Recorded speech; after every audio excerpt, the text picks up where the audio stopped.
Welcome to the Kottke Ride Home for Thursday, May 20th, 2021. I'm Jackson Bird. Why the sun is about to get quite temperamental, and how that could spell danger for NASA's upcoming lunar mission.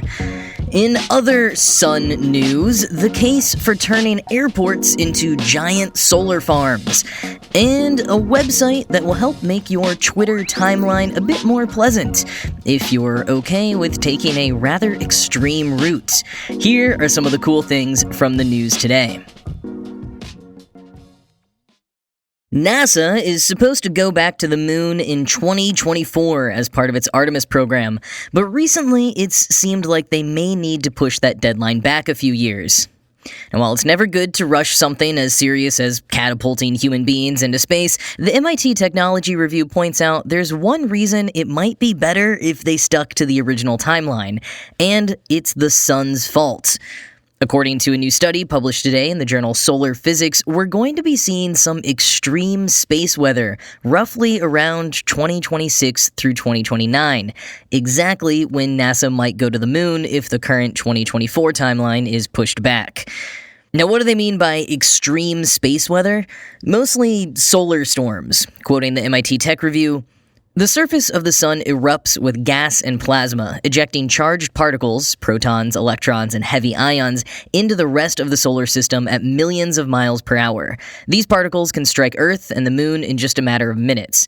Earth's magnetic field protects us from them, but the particles can still fry electronics and power grids on the surface and damage critical satellites that manage GPS and telecommunications services. Space weather could be extremely dangerous for any astronauts flying to the moon or trying to live and work on a lunar outpost at the surface. Life support systems and power could shut down, and solar activity could produce life-threatening levels of radiation. Between Apollo 16 and 17, says Matthew Owens, lead author of the study and a space physicist at the University of Reading, there was a huge space weather event that would have likely been fatal if astronauts had been on the moon at the time." End quote. This is something that I learned from that Apple TV Plus show For All Mankind, which showed a solar storm occurred that disrupted radio communication on Earth and created a dire situation for the astronauts on the lunar base. But how do we know that this is going to be worse in the latter half of the decade as opposed to in 2024? Because that's when the sun will be ending its 11-year cycle, cycle 25, which began at the end of 2019. The cycle is when the sun's magnetic field flips, the north and south poles are swapped, and the solar activity amps up and mellows out. And while we've known for a while that space weather roughly corresponds to the solar cycle, we haven't been certain if the most extreme space weather events follow any sort of pattern. But after running thousands of simulations based on 150 years of solar activity records, the scientists whose research was published today in Solar Physics found that, quoting the Tech Review again, "Extreme space weather follows the same general pattern as moderate weather. Activity is higher during a solar maximum than a minimum, and severe events are more likely during strong solar cycles than weaker ones." And there was also one very interesting nugget unique to extreme events. They tend to occur slightly later in odd-numbered solar cycles than even ones. End quote.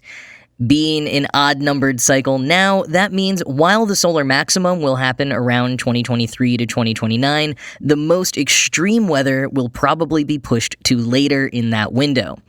And depending on who you ask, this cycle is set to be the strongest we've seen since records began in 1755. That's according to Robert Lehman and his team from the University of Maryland. They based their estimate on a type of solar event they call the Terminator, which signals the end of a cycle. However, others, using the traditional method of counting sunspots, which grow and fade as the sun's cycle waxes and wanes, predicted that this cycle 25 would be more mild. As the researchers point out in their new paper, there remains a lot of debate and unknowns in this field. Fortunately, however, there are a number of spacecraft monitoring the sun right now, including NASA's Parker Solar Probe and the European Space Agency's Solar Orbiter. And that's really good, because apart from the danger for astronauts were the next trip on the moon to coincide with some type of extreme space weather, as stated before, the fallout on Earth could also be fairly destructive, and even with various prediction models and monitoring, our current systems would only give us a few hours to a few days to prepare. National Geographic elaborates on the potentialities, quote, "A strong solar cycle might spell trouble for Earth. Sunspots can unleash massive explosions called solar flares, and those flares sometimes sling volleys of radiation and charged particles into space called coronal mass ejections, or CMEs. If a sufficiently strong CME collides with Earth, it could cause a damaging geomagnetic storm. Perhaps the best known of these storms occurred in 1859, during solar cycle 10. Known as the Carrington event, it disrupted telegraphs and shocked operators at the controls, and it lit the skies with auroras that were visible as far south as the Caribbean. Today, a storm of this magnitude would be devastating. It could crash power grids, knock out satellites, endanger astronauts in orbit, change planned flight routes, and render Earth's upper atmosphere impenetrable to ground-based communication systems. Weaker eruptions are also dangerous. On March 12, 1989, the entire province of Quebec lost power when a CME a fraction the strength of the Carrington event smashed into Earth and fried the power grid, trapping people in elevators and tunnels. In orbit, multiple satellites temporarily went dark or had trouble maintaining altitude, and sensors tripped aboard the Space Shuttle Discovery, which had launched earlier that day. End quote. Fortunately, governments, space agencies, and even power companies are well aware of these dangers and have been putting more and more resources towards studying them and preparing backup plans. But as for the moon, Dan Baker, a space physics researcher from the University of Colorado Boulder, emphasizes that while this new study, which he was not involved in, seems to hold up, he doesn't think it should be a reason to avoid lunar missions between 2026 and 2029. It should be considered and folded in the mission plan, he says, but, quote, "With an active and effective operational space weather alert and warning system, I believe the threats can be made manageable," end quote. So we'll see what NASA thinks. Maybe they'll end up hitting their 2024 goal after all, and they won't need to worry about even more extreme space weather in the subsequent years. But hey, one cool thing that will happen during this period of temperamentality from the sun, on April 8th, 2024, as the sun is approaching its maximum peak of the cycle, we'll be able to see a total solar eclipse from Texas to Maine here in North America. And get your solar eclipse glasses ready, because this one is supposed to be even better than the eclipse back in 2017. Back then, the sun was in a waning phase towards the end of its cycle. In 2024, as the sun approaches its maximum peak, its corona will put on a real show when the moon passes in front of it. Definitely something that is not to be missed.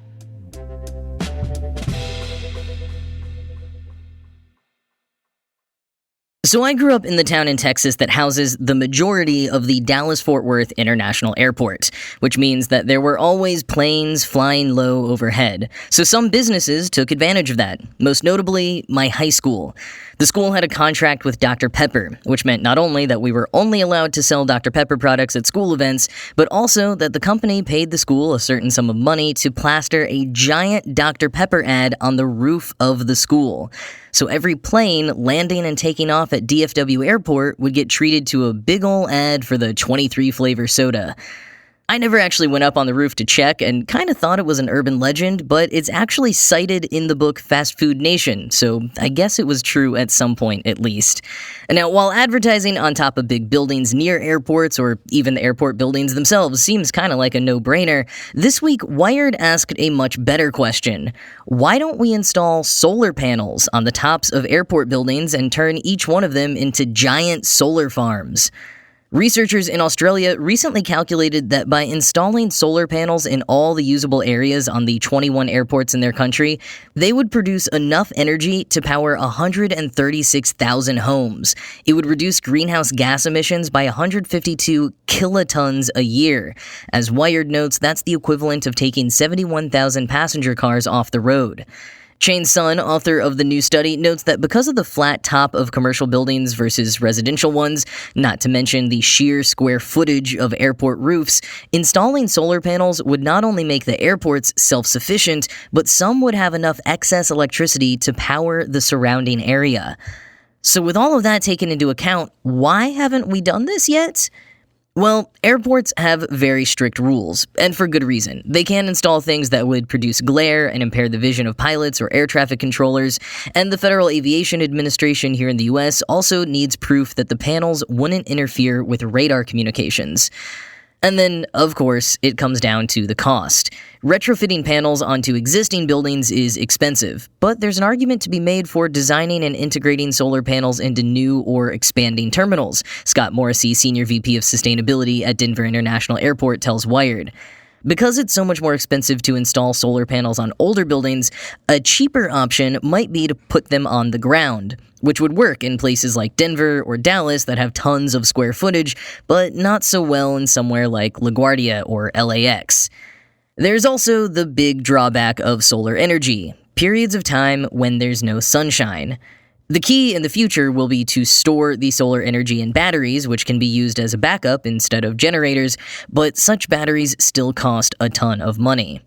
Despite the myriad challenges, solar panels do already exist at a number of airports. San Francisco International has 8 square miles of solar panels, and they're attempting to build more, and the nearby tiny one-airline Humboldt County Airport is already at work on implementing a microgrid, a self-sufficient solar system that could even send excess energy to the main power grid. And over in Denver, they're putting the finishing touches on 120 acres worth of solar panels, some on roofs, some on the ground, which will be able to power 25 to 30% of the airport's annual energy. So slowly but surely, it is happening. And especially at some of these huge, non-urban airports, it could make a big difference. Like Dallas-Fort Worth International Airport, whose 17,200 acres makes it larger than the island of Manhattan, and which receives, on average, more than 230 days of sun a year. If outfitted with enough solar panels, it could probably become self-sufficient and then some. Maybe in the future, my old high school won't have to shill for soda corporations in order to make a buck, but will instead save money by being powered by excess solar energy from the airport.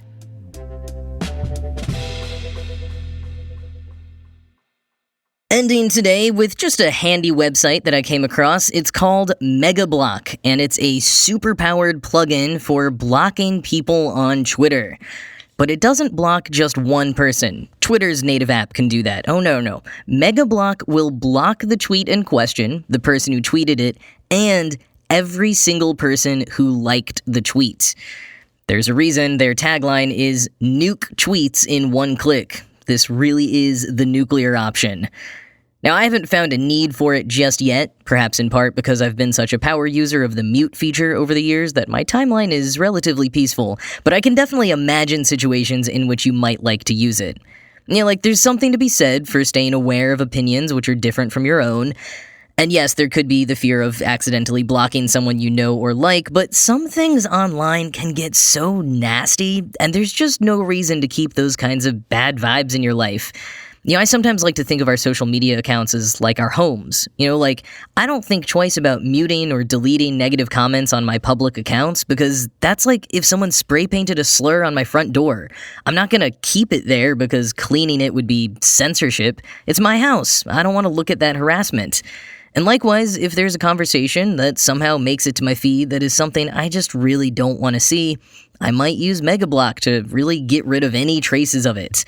It's an extreme option, for sure, but with how exhausting social media can be, I think it's okay to have tools that can make our own personal experiences a little bit more pleasant.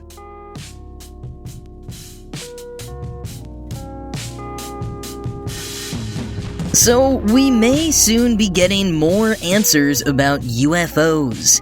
Back in December, Senator Marco Rubio pushed the Pentagon to release an unclassified report on, as the military calls them, unidentified aerial phenomena, or UAPs, and whether any of them are a threat to national security. He gave them 6 months to produce the report, which means it will be due next month. Depending where you fall on UFOs, the whole thing might sound a little ridiculous, but one of the larger and more immediate concerns is that unidentified aerial phenomena, something flying in our airspace that we don't have record of, could very well be from an adversarial nation. So it's kind of less little green men and more the possibility of very real humans or human-made weaponry. But many people are holding out hope for little green men, and President Obama helped stoke the fire Tuesday when he appeared on The Late Late Show with James Corden, and after saying that there are some things he just can't say on air, and accusing lead musician Reggie Watts of being a Men in Black-style alien, he said, quote, What is true, and I'm actually being serious here, is that there is footage and records of objects in the skies that we don't know exactly what they are. We can't explain how they move, their trajectory. They did not have an easily explainable pattern, and so I think that people still take seriously trying to investigate and figure out what that is." End quote.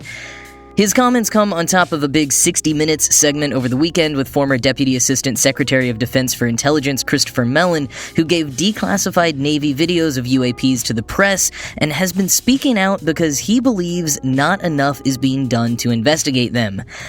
Now, I tend to be pretty cynical about this kind of stuff, but it does feel like something is going on here. Even if it's just some kind of internal drama or media frenzy, there's a story of some sort brewing, so I'm keeping my eye on it. But that is it for today. As always, this show was produced by Ride Home Media and Kottke.org. I am Jackson Bird, and I will talk to you again tomorrow.